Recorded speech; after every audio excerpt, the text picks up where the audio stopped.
అది 95లో డిగ్రీ అయిందండి మాకు. 95లో డిగ్రీ అయిందండి విజయవాడ కోర్టులో. డిగ్రీ ఏమని ఇచ్చారంటే సీలింగ్ పర్మిషన్ తీసుకొని వాళ్ళు తీసుకొని మాకు రిజిస్టర్ చేయాలండి. ఆ రోజు 95లో డిగ్రీ ఇస్తే మేము మిగతా డబ్బులు కూడా కట్టాల్సి వస్తే కట్టమన్నారండి కోర్టు వారు. కట్టమంటే మేము కోర్టులో కట్టేసామండి. అప్పుడే కోర్టులో డబ్బులు కట్టేసాం, మిగతా బ్యాలెన్స్ కూడా కట్టేసామండి. కట్టిన తర్వాత వాళ్ళు హైకోర్టుకి వెళ్ళారండి. వాళ్ళు కింద కోర్టు నిర్ణయం తప్పు అని చెప్పి వాళ్ళు హైకోర్టుకి వెళ్ళారండి. 1995లో ఒక కేసు, 96లో ఒక కేసుగా వెళ్ళారండి. వెంటనే వెళ్ళారు వాళ్ళు. 96 లేదు, అది 2013లో డిస్పోజ్ అయిందండి. 2013లో డిస్పోజ్ అయిందండి. 2013లో డిస్పోజ్ అయిందండి. ఇన్ బిట్వీన్ 2013లో కింద కోర్టు ఆట కన్ఫర్మ్ చేశారండి. మాకు రిజిస్టర్ చేయమని కన్ఫర్మ్ చేశారు సార్. అది ఈ మధ్యకాలంలో ఏం జరిగిందంటే 2000లో మాకు తెలియకుండా మేము వాళ్ళకి సీలింగ్ పర్మిషన్ వచ్చిందంటండి. మాకు చెప్పలా, కోర్టుకి చెప్పలా, మాకు చెప్పలా. సీలింగ్ పర్మిషన్ వస్తే 2001లో ఒక 4 రోజుల్లోనండి మొత్తం రిజిస్ట్రేషన్ అన్నీ మీరు వారు రిజిస్ట్రేషన్ చేసిన భూములు చూస్తే 4 రోజుల్లో మొత్తం రిజిస్ట్రేషన్ చేశారండి 40 ఫ్లాట్లు. మాకు తెలియదు ఆ మ్యాటర్. మాకు ఎప్పుడు తెలిసిందంటే 2013లో మేము హైకోర్టులో గెలిచామండి. గెలిచిన తర్వాత కింద కోర్టులో మాకు రిజిస్టర్ చేయమని పిటిషన్ వేసామండి. వేస్తే 2013లో వేసి 2014లో మజీద్ గారు తండ్రి చనిపోయారండి. ఇస్మాయిల్ గారు హైకోర్టులో పెండింగ్ ఉండగా ఆయన కూడా ఈయనకి వచ్చేసింది ఆస్తి మొత్తం. వారసుడు ఈయనగానే, ఈయనకి వీళ్ళమ్మ రాసిన ప్రకారం ఈయనే వారసుడు అయిపోయాడు. సోకాళ్ళు మజీద్ గారు మాకు రిజిస్ట్రేషన్ చేయాలని మేము ఈపీ వేసాం సార్. ఇక్కడ ఈపీ వేస్తే ఈపీలో ఆయన కోర్టుకు వచ్చారు. 2014 కోర్టుకు వచ్చారండి. వచ్చి నేను అమ్మేశానండి, వీళ్ళందరికీ వేరుగా అమ్మేశాను, ఎవరికి అమ్మాను కూడా చెప్పలేదండి. నేను అమ్మేశానండి, నా దగ్గర ఆస్తి లేదు, నేనేం చేయగలను అని చెప్పాడండి. నువ్వు అమ్మడం ఏంటండి, కోర్టు వారి ద్వారా మీరు రిక్వెస్ట్ చేశాడు, మీరు అమ్మడం ఏంటండి, మాకు జడ్జిమెంట్ అయ్యింది, మీకు సీలింగ్ పర్మిషన్ వచ్చినప్పుడు మీరు కోర్టుకి చెప్పి మాకు రిజిస్ట్రేషన్ చేయాలి. సీలింగ్ పర్మిషన్ వస్తే వారు కొట్టి తెలియపరిచి మాకు రిజిస్ట్రేషన్ చేయాలి కదండి. రిజిస్ట్రేషన్ పెండింగ్ ఉంది కాబట్టి మీరు మాకు చేయాలి, మీరు వాళ్ళకి అమ్మడం ఏంటి అని అడిగితే నేను అమ్మేశానండి అన్నాడండి. అప్పుడు మేము ఇలా ఎవరెవరు కొన్నారో అప్పుడు మేము ఎంక్వైరీ చేసుకొని వీళ్ళందరి పేర్లు సేకరించుకొని రిజిస్టార్ ఆఫీస్ ద్వారా రకరకాలుగా సేకరించుకొని ఈ 40 ఫ్లాట్ల వాళ్ళకి నోటీసులు ఇచ్చాం సార్. 2015లో నోటీసులు ఇచ్చామండి.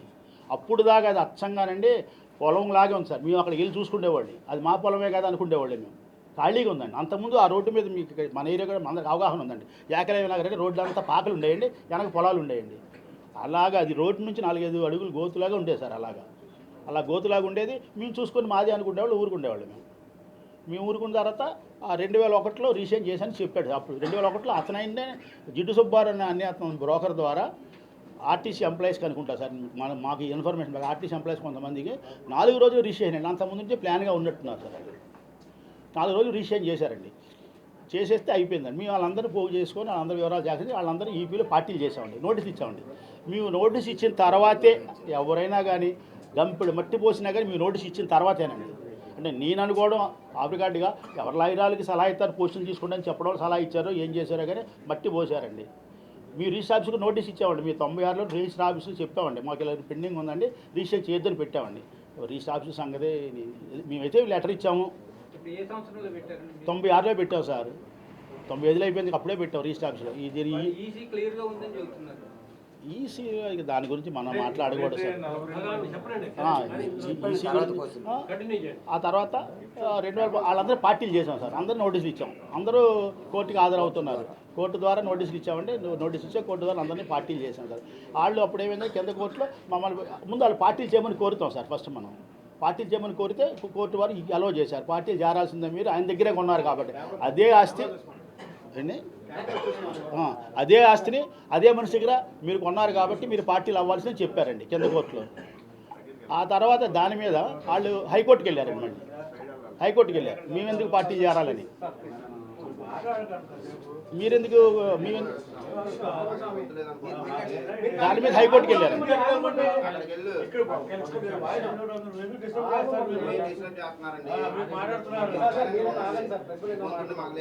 హైకోర్టుకి వెళ్ళారండి. దాని మీద కింద కోర్టు అటెండ్ హైకోర్టుకి వెళ్ళి హైకోర్టు కూడా కన్ఫర్మ్ చేసిందండి, మీరు పార్టీగా చేరాల్సిందే, మీరు అదే ఆస్తిని అదే మనిషి దగ్గర కొన్నారు కాబట్టి బాధ్యత మీదే, ఆయన దగ్గర తెలుసుకున్నారు తెలియకున్నారు అది అనవసరం అనేసి పార్టీని చేశారండి.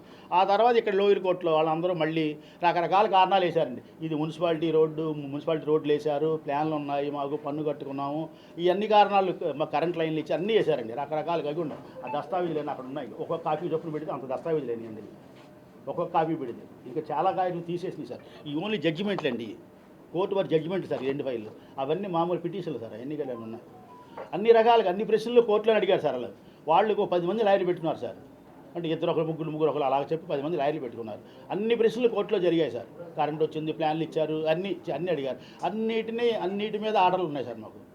అది కోర్టు డిస్ప్యూట్లో ఉన్న ప్రాపర్టీ మీ ప్రాపర్టీ ఎవరో నేను హ్యాండ్ ఓవర్ చేసుకుని దానికి కరెంట్ వచ్చేస్తే లైట్లు వేసేస్తే అది నాది అవ్వదు కదా అనేసి అలాగ తీర్పులు వచ్చినాయి సార్.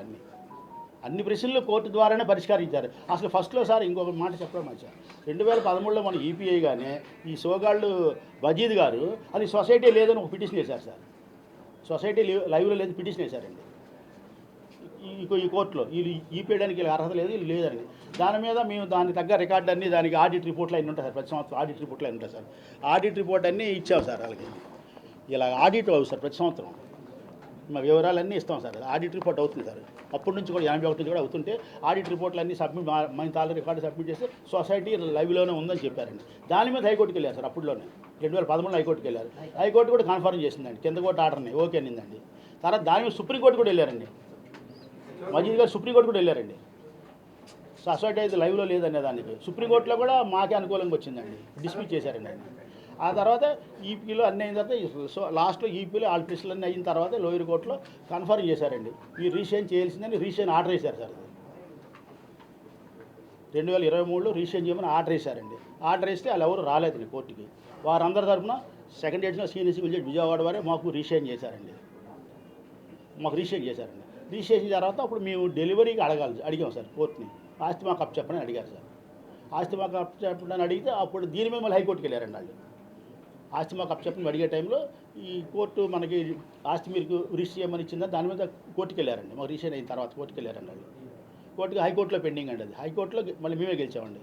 కింద కోర్టు ఆర్డర్ కన్ఫర్మ్ అని హైకోర్టులో ఇచ్చారండి మాకు. మీరు రీషైన్ చేయాల్సిందని ఇచ్చారండి. అప్పుడు మీరు రీషైన్ చేసుకున్నామండి.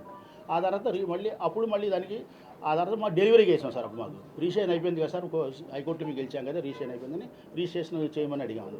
రిజిస్ట్రేషన్ కోర్టు వారు చేశారు. వీళ్ళకి టైం ఇచ్చారని టైంలో రాకపోతే కోర్టు వారు చేశారు. వీళ్ళందరి తరఫున ఈ 43 మంది తరఫున కోర్టు వారు చేశారు రిజిస్ట్రేషన్. ఆ తర్వాత డెలివరీ అడిగాం సార్. డెలివరీ అడిగితే డెలివరీకి వారెంట్ ఇచ్చారు, మనకు అమీనాలకు ఇచ్చారు, కొంతమంది కమిషనర్ని మాకు నియమించారు, కోర్టు కమిషనర్లుగా లాయర్ని, అలాగే పోలీసు ఈడికి ఇచ్చారండి. మీకు తమరికి ఇచ్చారు, కాగితంలో ఉన్నాయండి, అది ఇచ్చారండి. ఇస్తే మేము ఒకరోజు ఈ జూన్లోనో అప్పుడు మేము అమీనాలు తీసుకెళ్ళి వాళ్ళకి చెప్పాం సార్, బాబు ఇలాగ అయింది, ఇలా జరిగిందని చెప్తే అమీనాల మీద వాళ్ళు కొంతమంది కాదులే అని చెప్తే వెళ్ళిపోతే పోలీసు ఏడి పెట్టుకున్నాండి. పోలీసుతో ఒకసారి వెళ్ళాము సార్, ఆగస్టు 25న వెళ్ళామండి. అక్కడికి వెళ్తే రాజకీయ నాయకులు చాలామంది అందరూ వచ్చి పోలీసు వారిని మమ్మల్ని రిక్వెస్ట్ చేశారండి, కొద్దిగా టైం ఇవ్వండి, సుప్రీంకోర్టుకి వెళ్తారంట, ఆర్డర్ ఉంటే తెచ్చుకుంటారండి. కొద్దిగా టైం అడిగారండి. సుప్రీంకోర్టులో ఫైల్ చేసి ఉన్నారు, ఆర్డర్ వచ్చే వరకు ఆగండి అంటే ఆగామండి. అది అప్పుడు ఆగిన తర్వాత ఆ ఆర్డర్ ఏమో ఒక ఆర్డర్ 2/9/2025 ఒక ఆర్డర్ వచ్చిందండి సుప్రీంకోర్టులో వాళ్ళకి. అది ఎప్పుడు కాకండి 31/10/2025 వరకు వాళ్ళకి టైం ఇచ్చారండి. అప్పుడు ఖాళీ చేసి వెళ్ళిపోమని ఒక అండర్టేకింగ్ ఇవ్వమనండి. వాళ్ళని కూడా ఒక అండర్స్టాండింగ్ ఇవ్వండి, వారాలుగా మేమే వెళ్ళిపోతాం వాలంటరీ కానీ ఒక లెటర్ ఇవ్వమన్నారండి వాళ్ళు. ఆ టైం ఏంది కానీ ఆ లెటర్ ఇవ్వలేదండి అప్పటికి. తర్వాత మళ్ళీ 4/11 మళ్ళీ వేశారండి, మళ్ళీ వేశారండి. ఇంకో టైం ఎక్స్టెన్షన్ కావాలి మాకని. టైం ఎక్స్టెన్షన్ మీ తమరికి ఇచ్చారండి కాగితాలు. 4 ఎక్స్టెన్షన్ లాయర్ గారు చెప్తారు గౌరవం అయ్యి. 4/11 ఇంకో కాగితం వేశారండి. మళ్ళీ extension as a very special case అని చెప్పి ఈ 31/12 వరకు ఆర్డర్ ఇచ్చారండి. ఇస్తూ ఒక కండిషన్ పెట్టారు సార్ అందులో. ఒక్క నిమిషం.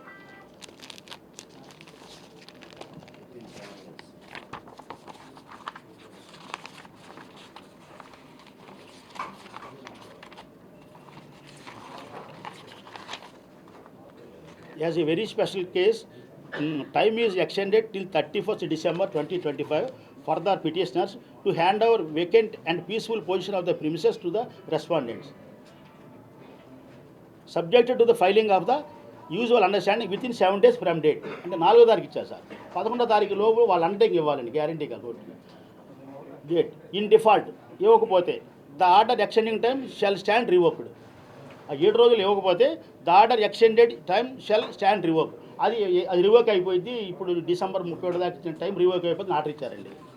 వీళ్ళు తర్వాత 18వ తారీఖు నాడు వీళ్ళు ఫైల్ చేశారండి, 6 రోజులు లేటుగా. 18 ఫైల్ చేసి మళ్ళీ కోర్టుకి వేశారండి. మేమండి మీ టైం బార్లో వేశారండి, టైంలో వేయలేదండాలి, టైం లేదండి అని చెప్పి మేము కింద కోర్టు వారికి తెలియపరిస్తే కింద కోర్టు వారు అమీనాలు పంపిస్తాము, పోలీసు గేట్ తీసుకోండి, మీరు ఖాళీ చేసుకుని చెప్పారండి. దిగువ కోర్టు వారు, విజయవాడ కోర్టు వారు. ఎందుకంటే టైంలో వాళ్ళు పిటిషన్ వెళ్ళేది కాబట్టి ఆ టైం పోయింది, డిసెంబర్ 31 దాకా పోయింది. వాళ్ళకి ఇచ్చిన గ్రేస్ వాళ్ళు వదులుకున్నారు. మీరు వేసుకోండి మాకు టైం మాకు ఇలా పంపించారండి పోలీసులు పంపిస్తే మేము వెళ్ళామండి. ఇది ఇప్పుడు జరుగుతుందండి. అప్పుడు ఏం చేశారంటే అప్పుడు పోలీసులు పంపించి వీళ్ళు మళ్ళీ ఇంకో పిటిషన్ వేశారండి. మళ్ళీ అర్జెంటుగా పిటిషన్ వేశారండి. మేము పోలీసు వారు మీరు తెలియపరిచారు, బాబు మీరు ఖాళీ చేసేయాలండి అయ్యా, మీకు టైం పోయింది కదా, మీరు ఖాళీ చేయాలని తెలియపరిచారు. వాళ్ళకి మేము తెలియపరచమన్నాడు. మాకు అలా ఇబ్బంది పెట్టడం అనవసరం పని. వాళ్ళు వాలంటీర్కి వెళ్ళిపోతే మాకు మంచి దగ్గర తెలియపరచమన్నామండి. తెలియపరిచారండి. తెలియపరిచి వాళ్ళు ఇంకో కోర్టు మళ్ళీ కోర్టులో ఇంకోటి వేశారండి. ఏమని వేశారంటే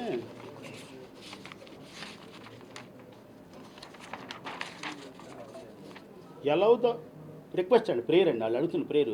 allow the present application and stay the execution proceedings pending before the executing court wide EP number 77 of 2013 pending before second addition senior civil judge Vijayawada. అంటే ఇప్పుడు మాకు మొన్న ఇచ్చారు కదా, లాస్ట్లో ఇచ్చారు కదండి, వాళ్ళ ఆర్డర్ రివోక్ అయిపోయిందని. రివోక్ అయిపోయిన తర్వాత ఈ ఆర్డర్ని డెలివరీకి ఇచ్చారు కదండి, దాన్ని పెండింగ్ దాన్ని స్టే చేయమని ఇచ్చారండి. వాళ్ళు అడిగారండి. దాని మీద ఏం జరిగిందంటే కోర్టులో మొన్న 4వ తారీఖు నాడు దాని మీద వాళ్ళ ఆఫీస్ రిపోర్ట్ ఏమో రాశారు. It is further submitted that pursuant to the order. Judge గారికి వాళ్ళ ఆఫీస్ నుంచి లెటర్ పెడతారు సార్. అది అన్నీ ఆన్లైన్లో దొరికే కాపీలు అండి. ఇవన్నీ మనకి వేరేగా తెప్పించి ఆన్లైన్లో దొరుకుతాయి, పెడతారు. ఆ రిపోర్ట్ కూడా పెడతారు. ఆఫీస్ మెమో అని ఉంటుంది, ఆఫీస్ రిపోర్ట్ అని ఉంటుందండి. అది క్లిక్ చేస్తే దొరుకుతుంది. It is further submitted that pursuant to the order quoted above counsel has on 18/11/2025 filed affidavit of understanding. 18వ తారీఖు ఫైల్ చేశారని చెప్తున్నారు జడ్జి గారికి కింద వాళ్ళ ఆఫీస్ ఉన్నది. Understanding with permission and the same was board by 6 days time. The same was board by అంటే 6 రోజులు లేట్గా ఫైల్ చేశారు అని చెప్పారు. లేట్గా ఫైల్ చేస్తే ఆర్డర్ లేదు. దాని మీద ఇవన్నీ చూసుకొని జడ్జి గారు ఆర్డర్ అని చెప్పారంటే 4వ తారీఖు నాడు. 4వ తారీఖు ఉదయం మేము వెళ్ళి వాళ్ళు పోలీసు వారికి అందరూ కూడా వారలుగా టైం చెప్పారండి, మంగళవారం దాకా చేస్తాం మీరు కానివ్వండి అని. జరిగిపోయిన తర్వాత 4వ తారీఖు ఆర్డర్ ఏమి వచ్చిందంటే వాళ్ళు స్టే అని ఏదో చెప్తున్నారు సార్. అది దాని గురించి కొద్ది వివరంగా చెప్తాను. Since the petitioners applicants have been granted protection from disposition till 31st December 2025 by our previous order date 4/11/2025. 2025 order ప్రకారం వాళ్ళు 31 December వరకు పొందారు. నేను చెప్పాను వేరనుకోకుండా, మీకు తెలియదు కాదు చెప్తున్నాను. There is no question of granting the prayer made in this interim intellectual application. అంటే నిన్న నేసిన అప్లికేషన్లో ఏదండి లోయర్ కోర్టు వారు ఖాళీ చేయమంటున్నారు, వచ్చి మా దగ్గర బెదిరిస్తుంది, మా కోర్టు వారు వచ్చి ఖాళీ చేయమంటున్నారు. ఆ ఆర్డర్ని there is no question of granting the prayer made in this interim intellectual application. అది మేము దేర్ ఈజ్ నో గ్రాంటింగ్, అది గ్రాంట్ చేయము అంటున్నారండి. The same stands dispose. అంటే నేను వేసిన అప్లికేషన్ లాస్ట్ ఏదైతే ఎమర్జెన్సీగా వేసారో అది డిస్పోజ్ అయిందండి. Dispose of reiterating our earlier order dated 4th November 2025. Reiterating our earlier order dated 4th November 2025. అంటే మేము 4వ తారీఖు నాడు 4/11 ఇచ్చిన ఆర్డర్ని పునరుద్ఘాటిస్తున్నాం. అంటే ఆర్డర్లు ఏది ఉంటుంది దాన్ని అమలు పరచమంటున్నాం అన్నమాట. 4వ తారీఖు ఆర్డర్లు ఏముంది సార్, December 31 ఉండడు యథార్థం. December 31 దాకా ఉండి ఏమని ఉంది, వారం రోజుల్లో సబ్మిట్ చేయమని అండర్టేకింగ్. వారం రోజులు అంటే సబ్మిట్ చేస్తే December 31 వరకు ఉండేది. అందులో నా క్లాజ్లో క్లియర్గా రాశారు, in default the time extend will be shell revoked అని రాశారు. ఇది రివోక్ అయిపోయింది సార్ ఆ టాప్ను. అంతేగాని ఇందులో స్టే రావడం ఏమీ లేదు సార్. ఆర్డర్లు ఏమి ఇప్పుడు వాళ్ళకి స్టే వచ్చేటట్టుంటే 30 టైం ఇస్తే అది వాళ్ళకి టైం ఇచ్చేటట్టుంటే నిన్న ఇచ్చిన ఆర్డర్లోనే యాక్సెప్ట్ చేసేవాళ్ళు కదా సార్. నిన్న వేసారు ఒక పిటిషన్ వేసారు 30 టైం ఇవ్వమని, అది యాక్సెప్ట్ చేసేవారు కదా. ఇందులో అధికార పార్టీకి సంబంధించిన మీకు సపోర్ట్ చేశారా? ఎవరు లేరు సార్, ఎవరు లేరు. ఏ పార్టీ వాళ్ళు, ఏ రాజకీయ నాయకుడికి, ఏ రాజకీయ పార్టీకి సంబంధం లేదు సార్. 1% కూడా సంబంధం లేదు. ఆగస్టు 25 నుంచి ఈ రోజు వరకు అన్ని రాజకీయ పార్టీల నాయకులు, తెలుగుదేశం తరపున ఉన్నటువంటి నాయకులు దగ్గర నుంచి ప్రతి ఒక్క party, CPI, CPM, YSRCP, TDP, ఇంకా అన్ని పార్టీల నాయకులు కూడా ఈ 42 ప్లాట్లలో ఉన్నటువంటి కుటుంబాల పట్ల సానుభూతి ప్రకటిస్తూ వాళ్ళు వీళ్ళ తరఫున నిలబడి పోరాటం చేసి అంతో ఎంతో పోరాటం చేసి చివరికి సీఎం గారి దగ్గరికి తీసుకెళ్ళడానికి కూడా ప్రయత్నించారే తప్పించి న్యాయ పోరాటం 1984 నుంచి న్యాయ పోరాటం చేస్తున్నటువంటి శ్రీ లక్ష్మీరామ కోఆపరేటివ్ సొసైటీ తరఫున ఒక్క రాజకీయ నాయకులు కూడా ఎవరు కూడా అండగా నిలబడటం కానీ వీళ్ళది కరెక్ట్ అని చెప్పడం కానీ జరగల. కారణం ఏమంటే కోర్టు వారి ఉత్తర్వులన్నీ వీళ్ళకి అనుకూలంగా ఉన్నాయి కాబట్టి వాళ్ళ పట్ల సానుభూతి ప్రకటించడం, అదేవిధంగా సరే వీళ్ళకి న్యాయం జరిగినా వాళ్ళకి అన్యాయం జరిగిందని వాళ్ళు చెబుతున్నా, కానీ ఇక్కడ ఏంటంటే మోసపోయింది వాళ్ళు. మోసపోయింది ఎవరి దగ్గర మోసపోయారు? ఇస్మాయిల్, మజీద్ అనే వాళ్ళ చేతిలో మోసపోయారు. ఆ మజీదు, ఇస్మాయిల్ అనే వాళ్ళ మీద పోరాటం చేయకుండా వాళ్ళకంటే ముందుగా అగ్రిమెంట్ చేయించుకున్నట్టు అదే అగ్రిమెంట్ ద్వారా స్పెసిఫిక్ పెర్ఫార్మెన్స్ సూటు కోర్టులో దాఖలు చేసుకొని 84 నుంచి అనేక రకాల ఈ వేదికల మీద, అంటే న్యాయపరమైన వేదికలు ఏవైతే లోయర్ కోర్టు, హైకోర్టు, సుప్రీంకోర్టుల్లో పోరాటం చేస్తూ సొసైటీ తరఫున అన్ని చోట్ల కూడా వీళ్ళ పక్షాన న్యాయం ఉండబట్టి గెలిచినటువంటి వాళ్ళ మీద వాళ్ళు దౌర్జన్యాలు చేయడం జరుగుతూ ఉంది, వాళ్ళు నిందారోపణలు చేయడం జరుగుతూ ఉంది. వీళ్ళ వెనకాల ఎవరో రాజకీయ నాయకులు ఉన్నారు, భూకబ్జాదారులు ఉన్నారు, అలాగే ప్లేడర్లు. నిన్న చాలామంది మాట్లాడారు, ప్లేడర్లు ₹1,00,00,000 తీసుకొని పైన ఉన్న వాళ్ళని కొనేసేసి, ఏది పైన న్యాయస్థానాల్లో ఉన్న వాళ్ళని కొనేసేసి అన్నీ కూడా తప్పుడు తీర్పులు ఇచ్చారు తప్పుడు తీర్పులు తెప్పించారు అనేటటువంటి నిందారోపణలు చేస్తున్నారు. అవి ఎక్కడ కూడా జరగల. ఒక్క రాజకీయ పార్టీ నాయకుడు కూడా వీళ్ళ పక్షాన లేడు. ఈవెన్ ఇందాక జనసేన ఒకటి మర్చిపోయిన, జనసేన వాళ్ళు కూడా హైకోర్టులో కానీ ఆ పైన సుప్రీంకోర్టులో కానీ ప్లేడర్లను పెట్టడానికి కూడా వాళ్ళకి సహకరించారని చెప్పి మాకు తెలిసిన సమాచారం. ప్రత్యక్షంగా అయితే మాకు తెలియదు, కానీ ఆఖరికి తెలుగుదేశం తరఫున బేగ్ గారు కానివ్వండి, జలీల్ గారు కానివ్వండి, దేవినేని అవినాష్ గారు కానివ్వండి, పోతిన మహేష్ గారు కానివ్వండి, తర్వాత వెల్లంపల్లి శ్రీనివాస్ గారు కానివ్వండి, కేసినేని చిన్ని గారు, తర్వాత ఎమ్మెల్యే ఈయన సుజనా చౌదరి గారు అయితే మొన్న ఆగస్టు 25న ఏ రోజైతే మేము అందులోకి వెళ్ళి పొజిషన్ తీసుకుంటాక పోలీసు వారితో వెళ్ళామో, వాళ్ళు ఆల్రెడీ సుప్రీంకోర్టులో పిటిషన్ వేసి ఉన్నారు. కాబట్టి వాళ్ళకి మీరు మానవతా దృక్పథంతో కొంత సమయం ఇవ్వండి, పోలీసు వారిని మేము అడుగుతున్నాం, పోలీసు వారి మాట మీరు కూడా వినండి, కేవలం న్యాయస్థానాల దృష్టిలోనే వెళ్ళకండి. వాళ్ళు కూడా 42 కుటుంబాలు ఉన్నాయంటే ఇందులో కూడా 52 కుటుంబాలు ఉన్నాయండి. ఈ సొసైటీలో కూడా ఒక్కళ్ళది కాదు, ఇది 50 కుటుంబాలు ఉన్నాయి. కాబట్టి మీరు కూడా ఆగండి అని అంటే, న్యాయపరమైనటువంటి తీర్పులన్నీ మా పక్షాన ఉన్నాయి కాబట్టి ఏ రోజుకైనా న్యాయం ఇటే ఉంటుంది, ఈలోపు వాళ్ళు కూడా అర్థం చేసుకుంటారు అనేటటువంటి ఒక నమ్మకం మాకు బలీయంగా ఉంది. కాబట్టి మేము కూడా ఆ రోజు సమయం ఇచ్చి వెనక్కి తగ్గి వెళ్ళిపోయాం. కానీ ఈరోజు నిన్న జరిగినటువంటి దానిలో రాకపోవటంతో ఒక్క రాజకీయ నాయకుడు కూడా రాలేదనంటే, ఈరోజు మాకు పొజిషను న్యాయపరంగా మాకు పొజిషన్ అప్పచెప్పారు. ఎవరు? అమీనాల ద్వారా అప్పచెప్పిన దానిలో మా యొక్క సొసైటీ అనుమతి లేకుండా ఇప్పుడు కూడా అక్కడ టెంట్లు వేసి ట్రెస్పాస్ చేసి అక్రమంగా ప్రవేశించి అక్కడ మీటింగులు పెడతా ఉన్నారు, ధర్నాలు చేస్తూ ఉన్నారు. దానికి కొంతమంది పోతిన మహేష్ గారు లాంటి వాళ్ళు కానీ ఇతరత్రా కానీ, ఒక్క పోతిన మహేష్ గారు అంటలా ఇతరత్రా కానీ రాజకీయ నాయకులందరూ కూడా అటెండ్ అవుతూ ఉన్నారు. అవసరాను పరిస్థితుల రీత్యా కొన్ని మీడియా రిపోర్టుల్లో కూడా ఏమంటే, ముందుగా క్రైమ్ జరుగుతుంది, తర్వాత పోలీసు వారు వెళ్తారు.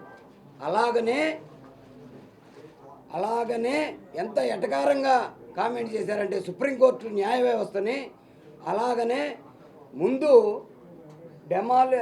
స్టే ఆర్డర్ ఇచ్చారు, తర్వాత డెమాలిషన్ ఆర్డర్ ఇచ్చారు, ఆ తర్వాత మళ్ళీ ఇప్పుడు స్టే ఆర్డర్ ఇచ్చారు. పాపం వారికి ఆ డెస్క్లో ఉన్నటువంటి వాళ్ళకి ఈ ఆర్డర్ కరెక్టో కాదో వాళ్ళకి తెలియదు కాబట్టి, వాళ్ళ దాకా వెళ్ళలేదు కాబట్టి, అందరూ చెప్పినటువంటి లైవ్ రికార్డ్ ఎంటవే కాబట్టి అక్కడ కూడా నేను సానుభూతి వాళ్ళనేం అనట్లా. కానీ చేసే కామెంట్లో మాత్రం అదే స్టే ఆర్డర్ ఇంకొక 4 గంటల ముందు వచ్చి ఉంటే ఈ డెమాలిషన్ ఆగేది కదా అంటారు. కోర్టు ప్రాసెస్లో ఎప్పుడు ఎన్ని గంటలకు కోర్టు బిగిన్ అవుతుంది, ఎన్ని గంటలకి ఆర్గ్యుమెంట్స్ జరుగుతాయి, ఎన్ని గంటలకి కోర్టు ఆర్డర్ ప్రిపేర్ అవుతుంది, ఆ ఆర్డర్ని ఎప్పుడు అప్లోడ్ చేయాలి అనేది కోర్టు పద్ధతుల్లో జరుగుతుంది తప్ప మన ఇంట్లో వండుకొచ్చిన వార్తలాగానో లేకపోతే విషయంలాగా వంటలాగానో ఉండదు. కాబట్టి కోర్టు వారిని, పోలీసులు క్రైమ్ తర్వాత వస్తారు, సుప్రీంకోర్టు ఆర్డర్ డెమాలిషన్ తర్వాత వెళ్ళిందనే కామెంటు మనం ముందు ముఖ్యంగా మీడియా మనం చేయకూడదు, న్యాయస్థానాలు చేయకూడదు, పబ్లిక్ కూడా చేయకూడదు. మీకు ఇంకొక విషయం మీ దృష్టికి తీసుకొస్తుంది ఏంటంటే, ఈ ఆల్రెడీ మోసపోయినటువంటి నేను మోసపోయినే అంటున్నా, వాళ్ళనేం నేను తప్పంటలా. ఒకళ్ళ చేతిలో మోసపోయినటువంటి ఇస్మాయిల్ మజీద్ చేతిలో మోసపోయినటువంటి ఈ 42 కుటుంబాల సభ్యులు ఎవరైతే ఉన్నారో వాళ్ళ ఆస్తులు నష్టపోయినటువంటి ఆవేశంలో మమ్మల్ని కానీ ఇతరత్ర కానీ అనేక నిందలు వేయొచ్చు. కానీ వాళ్ళు ఇప్పటికీ కూడా ఏమంటే ప్రతి ఆర్డర్కి చివరిలో కానీ చివరి రోజుల్లో కానీ ప్రతి ఆర్డర్ వాళ్ళకి అయిపోయిన తర్వాత కానీ కోర్టుల్లో మళ్ళీ వెళ్ళి అప్లికేషన్లు వేసుకుంటున్నారు తప్ప 2 నెలలు ఒకసారి ఎక్స్టెన్షన్ ఇచ్చారు. ఏది వీళ్ళు ఖాళీ చేయడానికి అక్టోబర్ 31 వరకు అండి. అక్టోబర్ 31 వరకు ఇచ్చినప్పుడు అక్టోబర్ 28వ తారీఖు వేసుకోవచ్చు, 27వ తారీఖు వేసుకోవచ్చు, 26వ తారీఖు వేసుకోవచ్చు.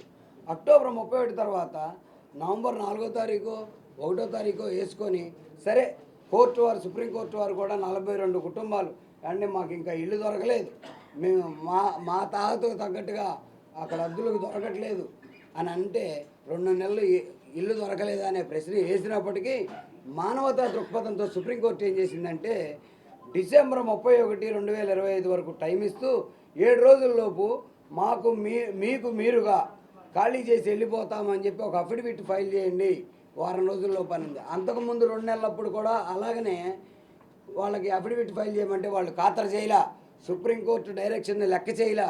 అయినప్పటికీ కూడా సుప్రీంకోర్టు చాలా సానుభూతితో వీళ్ళకి రెండోసారి ఆర్డర్ ఇస్తూ ఎక్స్టెన్షన్ ఆర్డర్ డిసెంబర్ 31, 2025 వరకు 7 రోజులని టైం పెట్టింది అప్పుడు. ఎందుకంటే వీళ్ళు ఇలా మాట వినట్లేదు, వీళ్ళు వేయట్లేదని 7 రోజుల వరకు టైం పెడితే 4వ తారీఖు నుంచి 11వ తారీఖు వరకు 7 రోజులు అయిపోతే 11వ తారీఖు సాయంత్రం 4 గంటల లోపు వీళ్ళ voluntary usual undertaking voluntary evict చేస్తామని చెప్పేసి వాలంటరీ అఫిడవిట్ ఫైల్ చేయాల్సినటువంటి వాళ్ళు చెయ్యలా. 11వ తారీఖు చెయ్యలా. అది ఎప్పుడు రెడీ అయిందండి? విజయవాడ బార్ అసోసియేషన్లో వాళ్ళు ఎక్కడ అఫిడవిట్ రెడీ చేసుకొచ్చినా విజయవాడ బార్ అసోసియేషన్లో ఉన్నటువంటి స్వామి గారు అనేటటువంటి నోటరీ అడ్వకేట్తో 12వ తారీఖున వాళ్ళు ఇక్కడ నోటరీ చేయించారు. ఆ అఫిడవిట్ని నోటరీ చేయించి ఇక్కడి నుంచి పోస్టులో పంపిస్తే అది ఢిల్లీ సుప్రీంకోర్టు ఆ ప్లేడర్ గారికి 17వ తారీఖు చేరింది. 17వ తారీఖు చేరిన తర్వాత 18వ తారీఖు ఫైల్ చేశారు ఆ అఫిడవిట్ని. ఆ అఫిడవిట్ ఫైల్ చేసేటప్పటికి 6 రోజులు డిలే ఉంది. 11 నుంచి 18ను ఫైల్ చేశారు కాబట్టి 18వ తారీఖు వాళ్ళు లెక్కలోకి తీసుకుంటే 6 రోజులు డిలే ఉంది. కానీ ఆ డిలేని కండోన్ చేయండి అనే పిటిషన్ కూడా వేయలే వీళ్ళు. ఆ అఫిడవిట్తో వేయకుండా ఉట్టి అఫిడవిట్ ఫైల్ చేసి ఆ అఫిడవిట్లో మాత్రం వాళ్ళే అడ్మిట్ అయ్యారు. ఏమని? మేము 6 రోజులు డిలేతో ఫైల్ చేస్తున్నాం, ఎందుకంటే మా వాళ్ళందరితో మాట్లాడుకొని మా వాళ్ళందరితో సంతకాలు తీసుకోవడానికి మాకు లేట్ అయింది కనుక మేము 6 రోజులు డిలేతో ఫైల్ చేస్తున్నాం అని అఫిడవిట్లో అడ్మిట్ అయ్యారు. అయితే ఇలాగా 6 రోజులు డిలే అవుతోంది, మేము ఇలా మాట్లాడుకొని సంతకాలు చరిత్ర సృష్టించినోడు ఇప్పుడు ఆ చరిత్రని తిరగరాయబోతున్నాడు. అబద్ధాల గోడల్ని బద్దలు కొట్టి నిజాలను రాగా మీ ముందుంచబోతున్నాడు. నిజమైన వార్తల కోసం వెంటనే డౌన్లోడ్ చేసుకోండి రా యాప్ని.